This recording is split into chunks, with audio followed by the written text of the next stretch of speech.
여호와께서 다스리시니 스스로 권위를 입으셨도다. 여호와께서 능력의 옷을 입으시며 띠를 띠셨으므로 세계도 견고히 서서 흔들리지 아니하는도다. 좋으신 아버지 하나님, 10월의 첫날 첫 시간 주 앞에 나와 예배로 열게 하시니 감사합니다. 허락해 주실 날마다의 삶도 주님과 동행하며 주 앞에서 살아가는 예배자로 살아갈 수 있도록 우리의 삶을 인도하여 주시옵소서. 모든 것 주께 의지하오며 예수 그리스도의 이름으로 기도드립니다. 아멘. 찬송가 375장 나는 갈 길 모르니 375장 찬송하시겠습니다.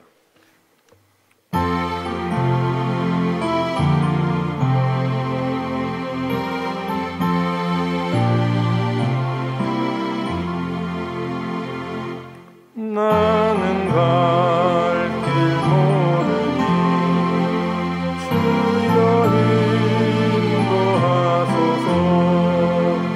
어디 가야 좋을지 나를 인도하소서.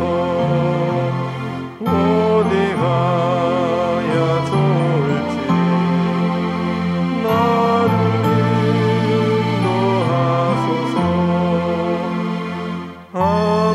아무것도 모르니 나를 가르치소서. 어찌해야 좋을지 나를 가르치소서.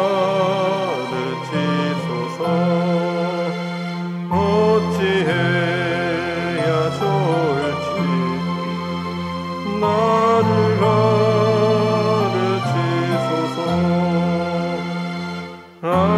아이같이 어리니 나를 도와주소서. 힘도 없고 약하니 나를 도와주소서. 힘도 없고 약하니 나를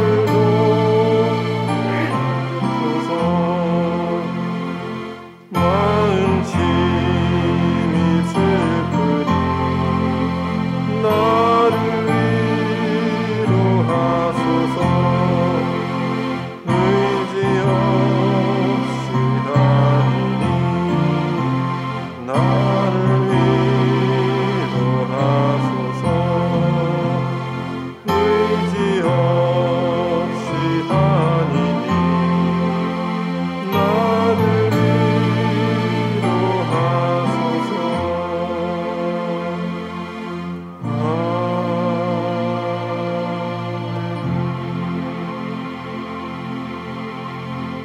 하나님 말씀 마태복음 16장 말씀입니다.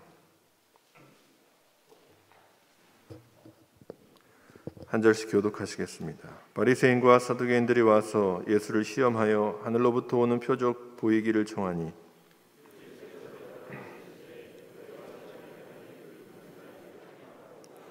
아침에 하늘이 붉고 흐리면 오늘은 날이 굳겠다 하나니 너희가 날씨는 분별할 줄 알면서 시대의 표적은 분별할 수 없느냐.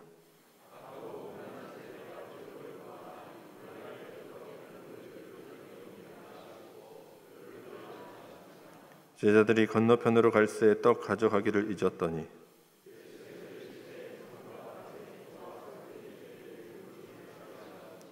제자들이 서로 논의하여 이르되 우리가 떡을 가져오지 아니하였다 하거늘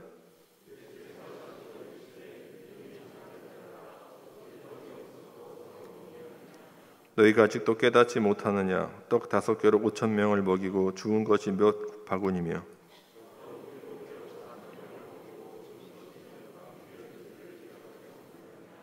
어찌 내 말한 것이 떡에 관함이 아닌 줄을 깨닫지 못하느냐. 오직 바리새인과 사두개인들의 누룩을 주의하라 하시니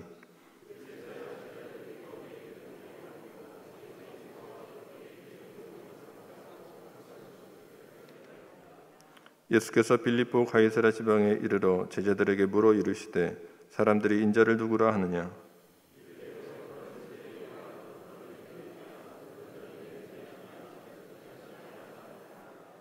이르시되 너희는 나를 누구라 하느냐.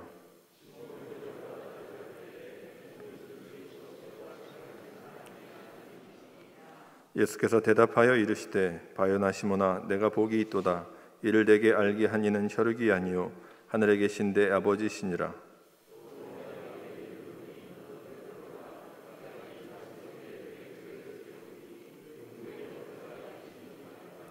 내가 천국 열쇠를 내게 주리니 내가 땅에서 무엇이든지 매면 하늘에서도 매일 것이요 내가 땅에서 무엇이든지 풀면 하늘에서도 풀리리라 하시고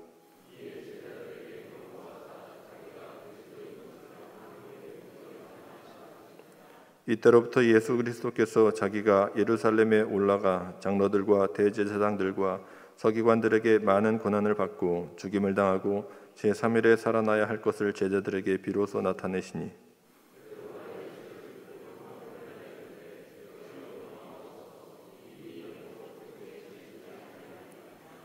예수께서 돌이키시며 베드로에게 이르시되 사탄아 내 뒤로 물러가라. 너는 나를 넘어지게 하는 자로다. 내가 하나님의 일을 생각하지 아니하고 도리어 사람의 일을 생각하는도다 하시고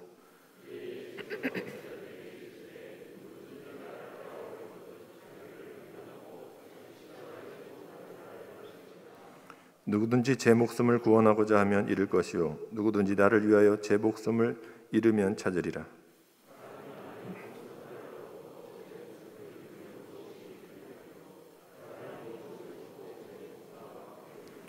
인자가 아버지의 영광으로 그 천사들과 함께 오리니 그때 각 사람이 행한 대로 갚으리라.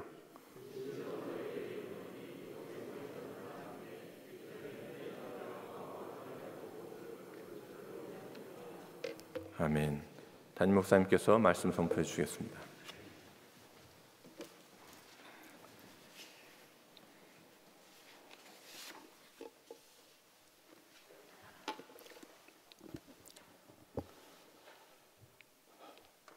마라나타, 오늘도 여러분 예수님과 함께 동행하는 복된 날 되기를 주의 이름으로 축복합니다. 10월 첫째 날이죠.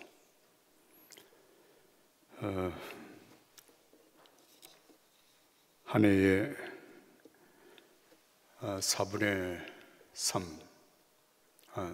3분의 2 어떻게 되나요? 앞으로 10월, 11월, 12월 석 달이 남았으니까 4분의 3이 지나고 이제 4분의 1을 시작하는 그런 달입니다. 오늘은 우리가 성찬을 함께 하게 될 텐데요. 이 기독교 신앙에 있어서 성찬이라고 하는 것은 굉장히 중요한 의미를 지니죠. 그래서 성찬은 우리 기독교 신앙에서 세례와 함께 이대 성례가 됩니다.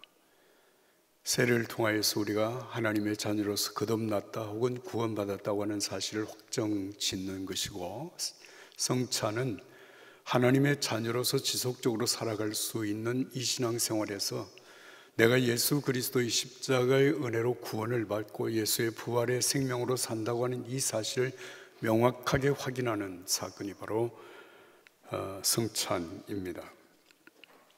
오늘 이 마태복음 16장은 마태복음 28장까지 있는 말씀에 사실은 이 분수령과 같은 말씀이에요.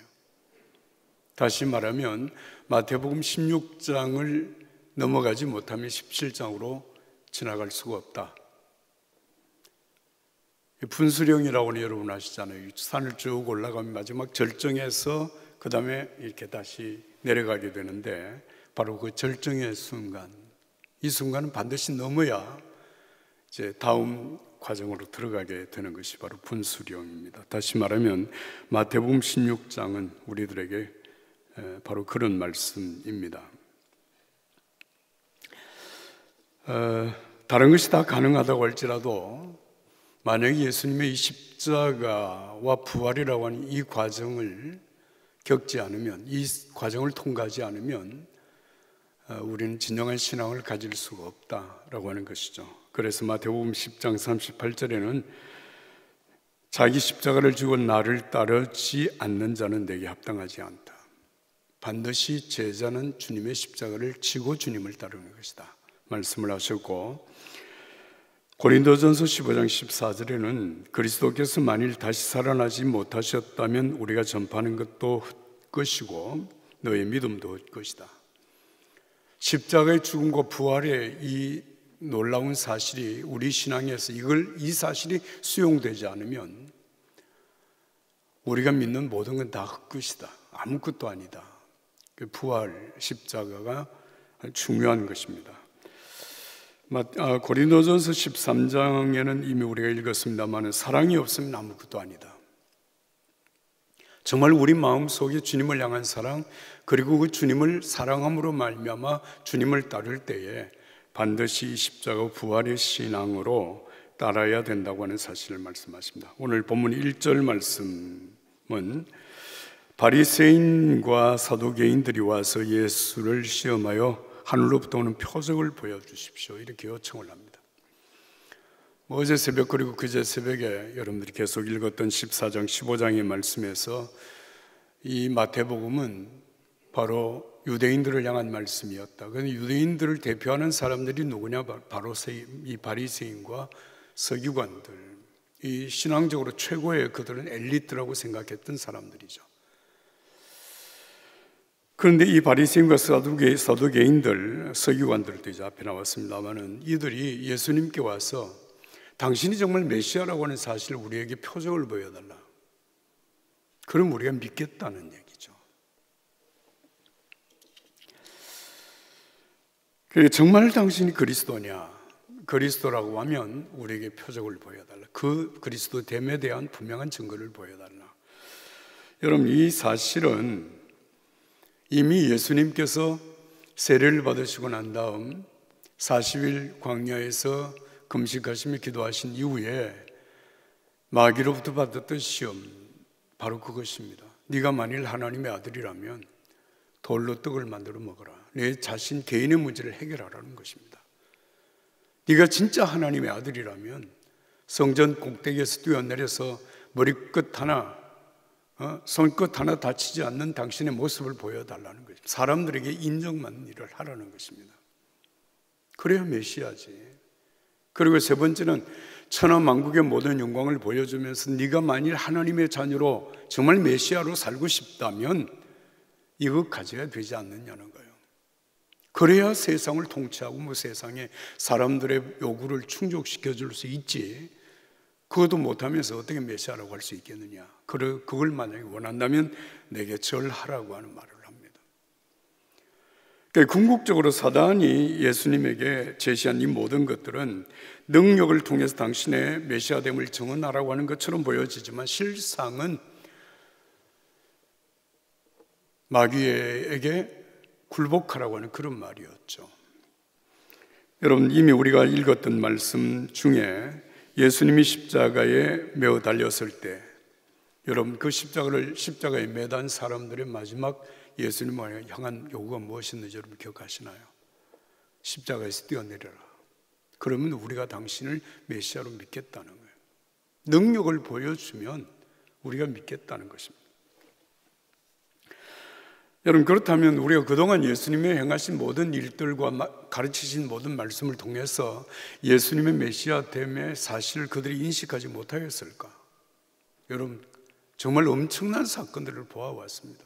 그러나 끝까지 시험하고 있습니다. 예수님께서 오늘 이런 사실들을 두고 이 바리새인과 사두개인들이 요구하는 표적을 보여달라, 표적을 보여달라고 하는 요청, 이 말씀을 하시면서 오늘 굉장히 중요한 말씀을 하고 있습니다. 5절 이하의 말씀을 보면 바리새인과 사두개인의 누룩을 조심하라. 누룩을 조심하라. 여러분, 누룩이 무엇입니까? 누룩 한 줌이 가루서말 속에 들어가면 가루 전체를 발효시켜서 술을 만들죠. 네. 오늘 바리새인들의 누룩이라고 하는, 바리새인들의 교훈이라고 하는 것으로 오늘 말씀을 하고 있는데, 이 바리새인들의 교훈을 따르게 되면 결국 변질된단 말이에요. 이걸 주의하라는 것입니다. 끊임없이 당신이 능력을 보여주면 우리가 메시아임을 믿겠다고 말을 하면서 표적을 보여달라고 요청하는 이 사람들에게, 이 사람들을 두고 예수님은 그들의 교훈, 그들의 누룩을 조심하라고 말씀을 하시면서 예수님이 굉장히 결정적인 질문을 제자들에게 하십니다. 사람들이 나를 누구라고 하느냐? 그리고 너희는 나를 누구라고 하느냐? 자, 여기서 사람들이 나를 누구라고 하느냐? 여러분, 이 사람들이라고 하는 것은 바리새인과 사두개인들의 가르침을 따르고 있는 사람들이라고 보시면 됩니다. 그들이 예수님을 누구라고 말을 하느냐? 여기 여러 가지 대답을 했습니다. 세례 요한, 들은 엘리야, 어떤 사람 예레미야. 이 사실 여러분 굉장한 평가입니다. 예수님을 세례 요한과 같은 사람이다, 엘리야와 같은 사람이다, 예레미야와 같은 사람이다. 이 최고의 선지자들을 얘기하는 것입니다. 그러니까 바리새인과 서기관, 이 사두개인들의 가르침은 예수는 위대한 스승이면 틀림이 없다, 그런 얘기죠. 그러나 그는 메시아는 아니다, 이렇게 얘기하는 것입니다. 그런데 예수님께서 제자들에게 대묻습니다. 너희는 나를 누구라고 하느냐? 베드로가 명쾌한 대답을 했죠. 주는 그리스도시요 살아계신 하나님의 아들이십니다. 이 대답에 대하여서 예수님이 얼마나 기뻐하셨는지, 이 시몬 베드로의 이 고백을 들으시고 예수님께서 그를 크게 칭찬하십니다. 바요나 시몬, 네가 진짜 복이 있는 사람이로구나. 이것을 너에게 알게 한 분은 세상의 어떤 가르침이 아니라 하늘에 계신 내 아버지시다.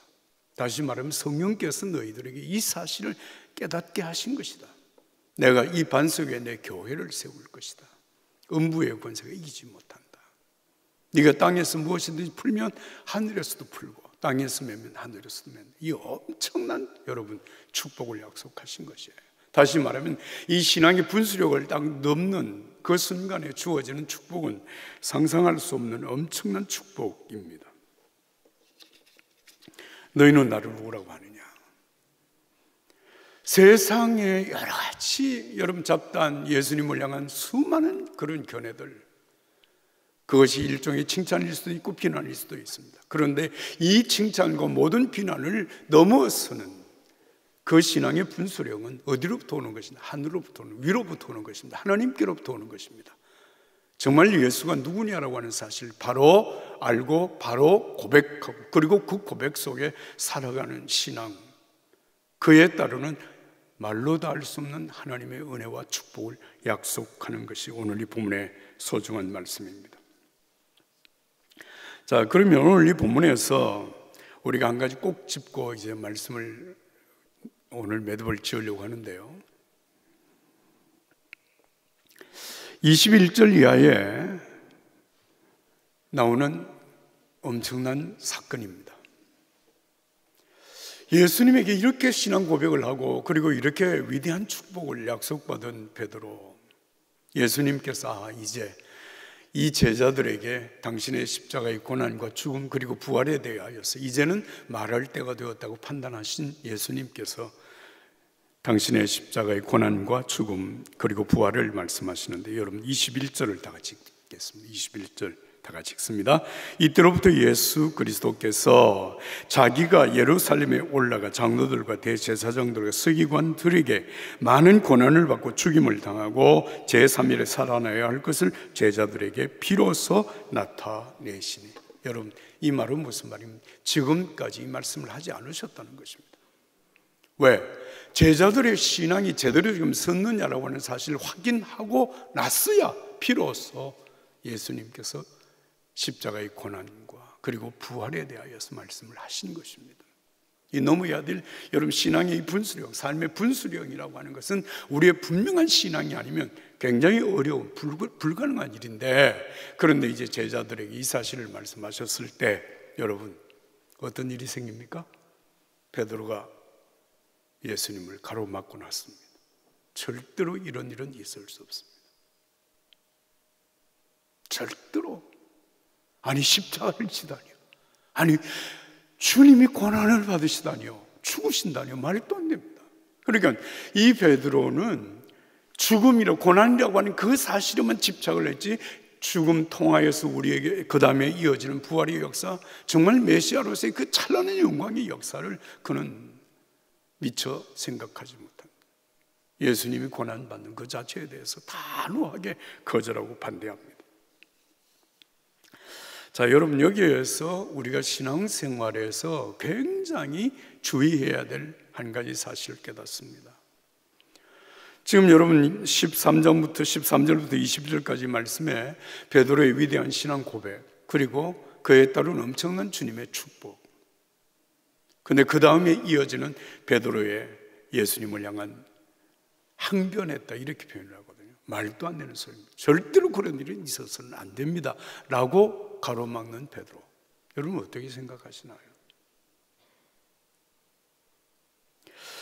우리가 믿음 생활에서 반드시 극복해야 될 한 가지 사실이 있습니다. 그것은 내 자신의 신념을 따를 것이냐, 아니면 주님의 말씀에 끝까지 순종할 것이냐라고 하는 문제입니다. 이게 무슨 말인가 하면, 여러분, 우리가 성경을 통해서 주님의 가르침을 받습니다. 은혜를 받습니다. 그런데 이 가르침을 받은 것과 내가 받은 은혜가 내 자신의 삶이 하나의 신념으로 굳어지게 되어지면, 여러분, 그 다음에는 그 신념으로 밀고 나가는 거죠. 여러분, 믿음은 신념이 아닙니다. 믿음은 주님의 말씀에 대한 순종입니다.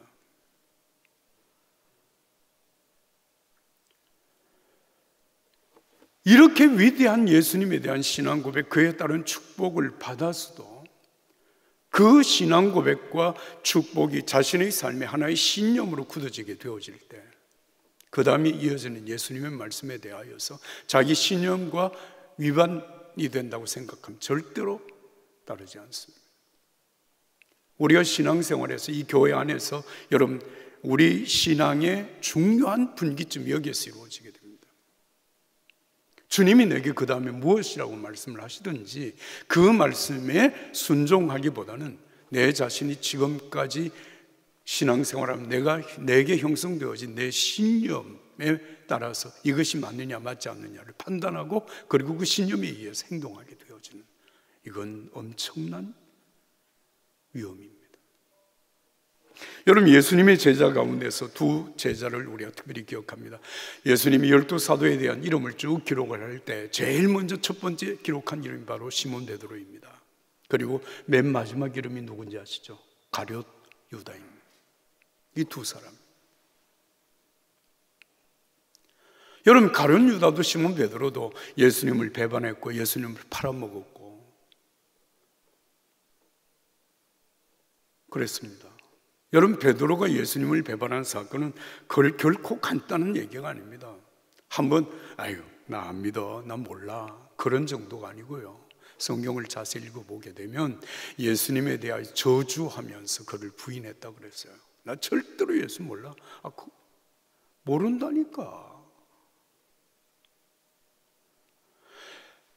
시몬 베드로의 예수님에 대한 부정과 가룟 유다가 예수님을 팔아먹었던 것과의 여러분 죄의 비중을 따진다면 어느 것이 더 클까? 물론 여러분, 단순히 입으로 배반한 것보다 팔아먹음이 더 큰 죄다, 우리가 그렇게 생각할 수 있겠지 않습니까? 그런데 여러분, 죄는, 해결되지 않는 죄는 비중을 따질 수가 없습니다, 사실은. 그런데 중요한 사실은 무엇입니까? 베드로는 그렇게 예수님을 부인한 그 순간에 닭울음 소리를 듣는데, 그 닭울음 소리 속에 들려오는 주님의 음성이 있었습니다. 네가 오늘 닭 울기 전에 나를 3번 부인하리라. 닭울음 소리를 통해 들려오는 주님의 그 말씀을 듣고 여러분, 바깥으로 뛰어나가서 통곡하며 회개합니다. 그런데 가룟 유다는 예수님을 팔아넘긴 은 30냥을 다시 그들에게 갖다 주려고 했는데 받지 않으니까 성전에 갖다 던지고 스스로 목숨을 끊고 말았습니다. 예수님을 왜 배반했냐? 여러분, 베드로는 자기가 살기 위해서 배반을 했지만 가룟 유다는 예수님을 보니까 메시아 아니다, 스스로 자기의 신념에 따라서 행동한 것입니다. 그리고 결국 자기 신념에 의해서 스스로 목을 끄는 사람이 가룟 유다입니다. 오늘 우리가 신앙생활할 때 여러분, 끝까지 주님을 바라보고 주님을 따를 것이, 주님을 순종할 것이냐, 아니면 내 나름대로 성경 말씀을 통해서 그동안 신앙생활을 해오면서 내 나름대로 형성한 내 자신의 신념에 따라서 행동을 할 것이냐, 여러분, 이것 엄청난 차이입니다. 오늘 바리새인과 사두개인들은 자신들이 지금까지 살아온 모든 삶의 가치관을 자신의 신념화해서 예수님을 결국은 십자가에 못 박습니다. 오늘 이 아침에 우리가 성찬을 받는 가장 중요한 신앙의 요소는 무엇인가 하면, 나를 위하여 생명을 내어주신 예수 그리스도, 나를 구원하신 예수 그리스도의 대속의 은혜, 그리고 우리에게 영원한 생명을 주신 예수님의 부활을 믿음으로 오늘 이 성찬에 참여하는 것입니다. 이 떡을 받고 이 잔을 받는 저와 여러분들의 심령 속에 예수님의 그 놀라운 고난과 부활, 이 신앙으로 다시 한번 견고하게 세워지고 끝까지 주님을 따라가는 믿음의 사람들이 되기를 예수님의 이름으로 축복합니다. 제 여러분들을 성찬에 초대합니다. 예수 그리스도를 구주로 믿고 그의 뜻에 따라 새로운 삶을 살고자 결심하는 여러분을 이 거룩한 은혜의 자리에 초대합니다. 이전에 죄된 것을 다 떨쳐버리고 겸손한 마음으로 성찬에 참여합시다. 이제 다 함께 회개의 기도를 드리겠습니다. 거룩하사 이 세상 만민을 심판하시는 하나님, 하나님의 뜻대로 살아야 할 저희가 말씀을 거역하고 언행 심사에 있어서 주님의 영광을 가리었던 죄를 회개합니다. 자비하신 주님, 저희를 불쌍히 여기시고 예수님의 십자가 공로로 지은 죄를 용서하여 주옵소서. 이제부터 새로운 믿음과 변화된 모습으로 하나님의 영광을 위하여 살게 하여 주옵소서. 저희를 구속하신 예수 그리스도의 이름으로 기도합니다. 아멘.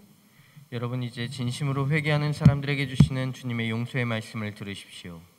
요한복음 3장 16절, 하나님이 세상을 이처럼 사랑하사 독생자를 주셨으니 이는 그를 믿는 자마다 멸망하지 않고 영생을 얻게 하려 하심이라. 요한일서 1장 9절, 만일 우리가 우리의 죄를 자백하면 그는 미쁘시고 의로우사 우리의 죄를 사하시며 우리를 모든 불의에서 깨끗하게 하실 것이요. 요한일서 2장 1절에서 2절, 나의 자녀들아, 내가 이것을 너희에게 쓰면 너희로 죄를 범하지 않게 하려 함이라.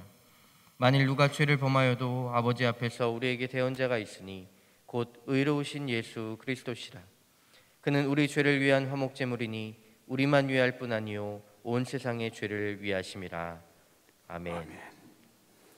이제 평화의 인사를 함께 하겠습니다. 주님의 평화가 여러분과 함께. 이제 화해와 평화의 징표로 전후좌우에 계신 분들과 평화의 인사를 함께 하겠습니다.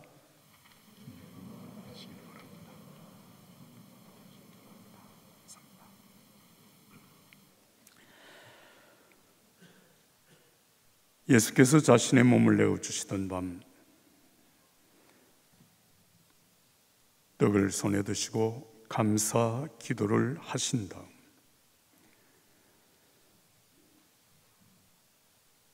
떼어 제자들에게 주시며 말씀하셨습니다. 받아 먹으라.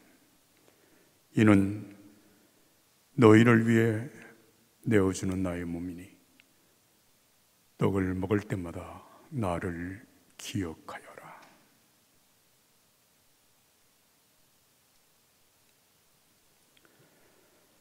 식후에 주님께서는 잔을 드시고 감사 기도를 하신 후에 제자들에게 돌리며 말씀하셨습니다. 이 잔을 마시라. 이는 죄 사함을 얻게 하려고 많은 사람을 위해 흘린 내 새 언약의 피니 이를 행할 때마다 나를 기념하여라. 거룩하신 하나님, 일찍이 주님께서 세상에 보내셨던 성령을 지금 다시 보내주시사 차려놓은 떡과 포도주에 임하셔서 이 식탁을 성별하여 주옵소서. 또한 성령께서 여기 모인 저희 위에 함께하사 이 떡과 포도주로 영원한 생명의 양식이 되게 하시며 이를 먹고 마심으로 그리스도의 새로운 몸을 입어 세상을 변화시키는 능력을 받게 하옵소서. 아멘. 아멘. 예수님께서 우리에게 가르치신 기도를 함께 드리겠습니다. 하늘에 계신 우리 아버지여, 이름이 거룩히 여김을 받으시오며 나라가 임하시오며 뜻이 하늘에서 이루어진 것 같이 땅에서도 이루어지이다. 오늘 우리에게 일용할 양식을 주시옵고 우리가 우리에게 죄 지은 자를 사하여 준 것 같이 우리 죄를 사하여 주시옵고 우리를 시험에 들게 하지 마시옵고 다만 악에서 구하시옵소서. 나라와 권세와 영광이 아버지께 영원히 있사옵나이다. 아멘. 여러분을 위해 죽으신 우리 주 예수 그리스도의 몸이 여러분을 영생에 이르도록 보호해 주십니다. 그리스도께서 여러분을 위해 죽으셨음을 기억하면서 믿음과 감사로 이 떡을 받으시기 바랍니다. 여러분을 위해 흘리신 우리 주 예수 그리스도의 피가 여러분을 영생에 이르도록 보호해 주십니다. 그리스도께서 여러분을 위해 흘린 피를 기억하면서 믿음과 감사로 이 잔을 받으시기 바랍니다. 이제 우리 다 같이 잠시 묵도함으로 나를 위하여 생명을 내어주신 예수 그리스도의 대속의 사랑을 마음에 새기겠습니다.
잠시 화면을 보시겠습니다. 떡은 왼손을 위로 오른손을 아래로 해서 받으십니다. 잔은 드시고 한 걸음 옆으로 이동하셔서 빈잔에 놓고 가시면 되겠습니다. 이제 안내위원들이 안내할 때까지 자리에서 잠시 기다려 주시기 바랍니다.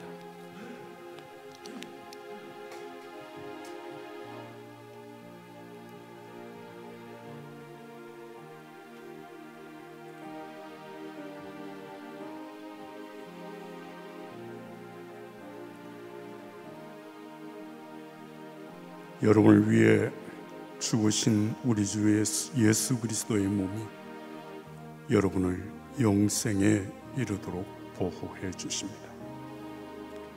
그리스도께서 여러분을 위해 죽으셨음을 기억하면서 믿음과 감사로 이 떡을 받으시기 바랍니다. 여러분을 위해 흘리신 우리 주 예수 그리스도의 피가 여러분을 영생에 이르도록 보호해 주십니다. 그리스도께서 여러분을 위해 흘리신 피를 기억하면서 믿음과 감사로 이 잔을 받으시기 바랍니다.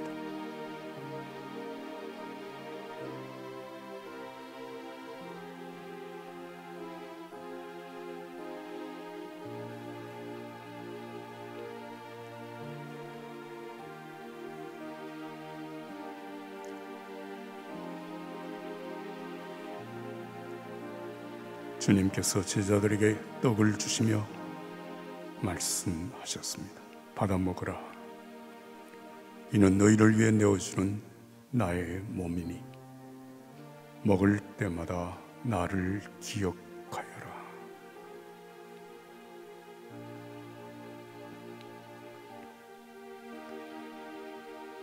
그리고 잔을 주시며 말씀하셨습니다. 이 잔을 마시라. 이는 죄 사함을 얻게 하려고 많은 사람을 위해 흘린 새 언약의 피니 이를 향할 때마다 나를 기념하여라.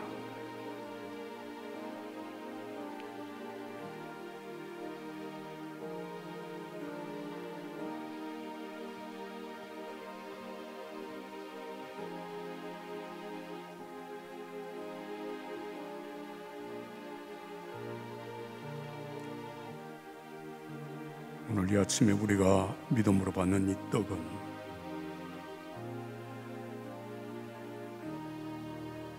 우리를 위하여 십자가에 달리신 예수 그리스도의 몸입니다.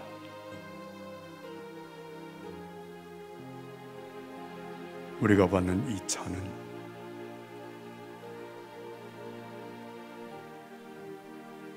나의 허물과 죄를 씻으시기 위하여 쏟아주신 예수 그리스도의 보혈입니다.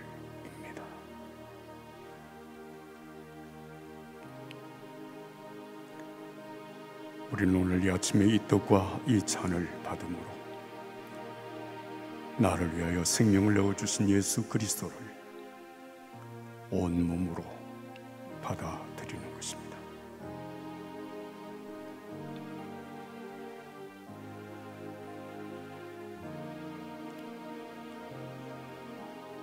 이 떡과 잔을 믿음으로 받는 나의 삶은 이제는 예수 그리스도의 생명으로, 예수 그리스도의 사랑으로, 예수 그리스도의 능력으로 살아가는 것입니다.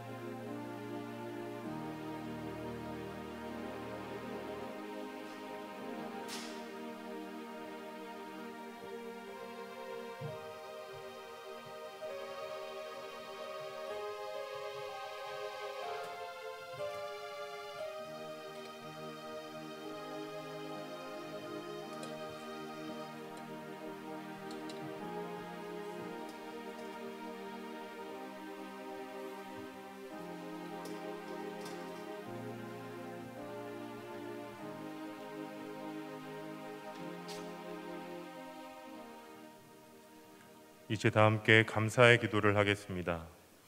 은혜와 사랑이 충만하신 하나님, 그리스도를 통하여 저희를 구원하시고 생명의 양식 주심을 감사합니다. 저희를 위하여 온 몸을 내어주신 십자가의 사랑과 희생의 신비를 기억하면서 저희 자신을 온전한 헌신의 제물로 하나님께 드립니다. 이제 성찬에 참여한 저희로 하여금 그리스도와 하나 되게 하시고 서로 하나 되게 하시며 온 교회가 하나 되게 하여 주옵소서. 이제 세상을 향하여 나아가야 할 저희가 성령의 능력 안에서 전심으로 하나님과 이웃을 사랑하며 그리스도의 소금과 빛이 되게 하여 주시사 주님 오시는 날 하나님 나라의 유업을 함께 누리게 하옵소서. 저희에게 영생의 양식을 주신 예수 그리스도의 이름으로 기도합니다. 아멘. 이제 모두 다 자리에서 일어나셔서 325장 찬송하신 후에 담임 목사님 축도해 주심으로 월삭 새벽 성찬 예배를 마치겠습니다.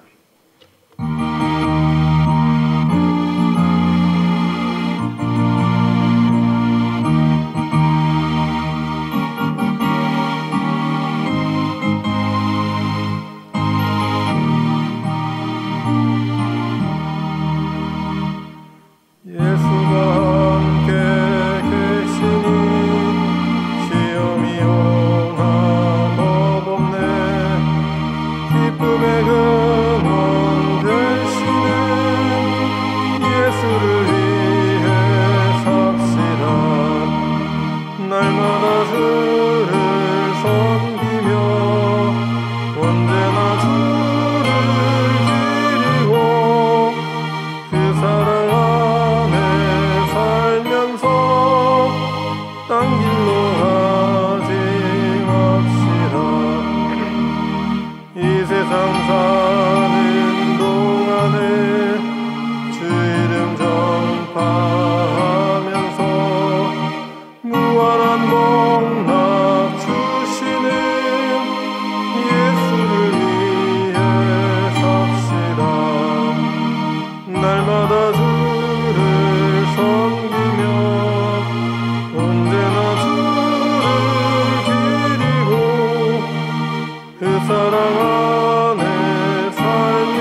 날마다 주를 섬기며 언제나 주를 기리고 그 사랑 안에 살면서 난 길로 가지 맙시다. 주께서 심판하실 때 잘했다 칭찬하리니 이러한 상급 받고 예수를 위해 삽시다. 날마다 주를 섬기며 언제나 주를 기리고 그 사랑 안에 살면서 딴 길로 가지 맙시다.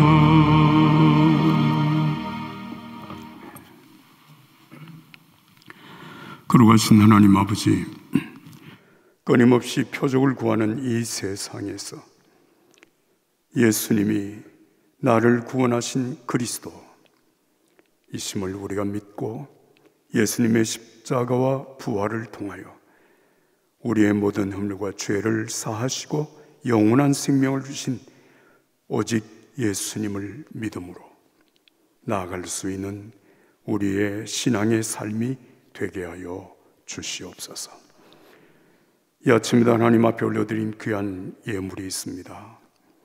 어려운 이웃에게 예수님의 사랑을 전하는 하나님 귀한 예물, 주님을 향하여 드리는 감사와 11조, 이 모든 예물을 하나님 받으시고 저들의 손길과 삶에 하나님의 은혜로 축복하소서.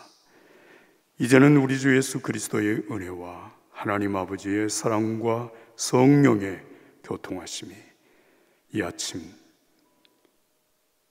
10월 한 달을 시작하는 첫날 성찬에 참여하고 예수님과 함께 이 한 달을 살 것을 기도하는 모든 믿음의 가족들 심령과 가정과 삶 속에 이제로부터 영원히 함께 하시기를 간절히 축원하옵나이다. 아멘.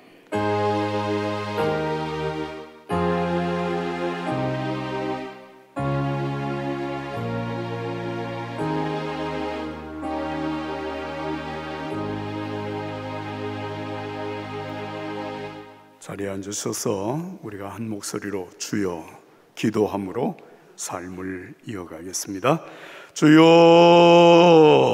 거룩하신 하나님 우리 아버지, 우리를 향한 변함없는 그 은혜와 사랑을 인하여 이 아침에도 하나님께 감사와 찬송을 드리옵나이다.